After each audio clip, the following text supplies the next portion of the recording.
சிந்தையின் பாவங்கள் நீக்கிடவே நிந்தையின் ரூபமாய் மாறினாரே. தன் மந்தையில் உன்னையும் சேர்த்திடவே தன்னையே தந்திட்ட அன்பிதுவே. உனக்கெதிரான கையெழுத்தை மூன்றாணிக் கொண்டே மாற்றினாரே.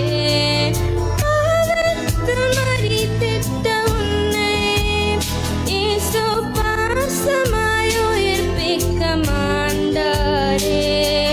சிலுவை நிழல் உனக்கு தரும் பேரா